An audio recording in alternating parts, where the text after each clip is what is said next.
उन साहिब लौलाद जे लाइ दुनिया ठही आहे। हिन पूरी काइनात जे ठहण जो सबबु इमामुल अंबिया। इमामुल अंबिया न अचनि हा त काइनात न थिए। जंहिं कौसर जी अता जंहिंखे ख़ुदावंद कई आहे, उन साहिब लौलाद जे लाइ दुनिया ठही आहे। सो अब्र करम मेहर ज़िया ख़तम नबी आहे। इहा ॻाल्हि सची, ॻाल्हि सची, ॻाल्हि सची आहे।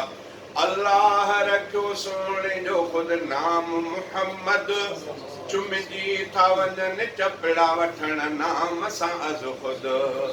अल्लाह रखियो सोणे जो ख़ुदि नाम मुहम्मद, चुमिजी था वञनि चपड़ा वठण नाम सां अज़ ख़ुदि। हा इश्क़ तात में तासीर वॾी आहे। इहा ॻाल्हि सची, ॻाल्हि सची, ॻाल्हि सची आहे। कौसर जी अता जंहिंखे ख़ुदावंद कई आहे, उन साहिब लौलाद जे लाइ दुनिया ठही आहे। जंहिं पाक जिस्म ते न कॾहिं मख हुई वेठी। दुनिया में इहो हिकिड़ो जिस्म आहे जंहिंखे अल्लाह तबारक व ताला एॾो पाकनि पाक बणायो आहे जो मुस्तफ़ा जे जिस्म अतहर ते अल्लाह ताला मख खे वेहणो बर्दाश्त रखियो। इमामुल अंबिया जे जिस्म अतहर ते कॾहिं मखी या किनी न वेठी। चई अल्लाह जंहिं पाक जिस्म ते न कॾहिं मख हुई वेठी, उन मीर मुनवर जा चुमे कदम पे धरती। जंहिं पाक जिस्म ते न कॾहिं मख हुई वेठी, उन मीर मुनवर जा चुमे कदम पे धरती। ऐं ॾाठी बि डुबरी थी वेहण साण तिखी आहे। ऐं ॾाठी बि डुबरी थी वेहण साण तिखी आहे।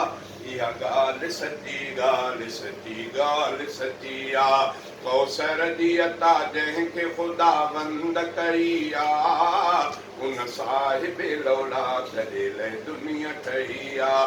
सो अब्र करम मेहर ज़िया ख़तम नबी आहे। इहा ॻाल्हि सची, ॻाल्हि सची, ॻाल्हि सची आहे। जंहिं ॾींहं ताईं रूह ऐं दिलि आहे ज़ुबानी, सैफुल्ला कंद में दोस्त जी पयो मदह बयानी। हाले जवी तारीफ़ सां तस्कीन मिली आहे। इहा ॻाल्हि सची, ॻाल्हि सची, ॻाल्हि सची आहे।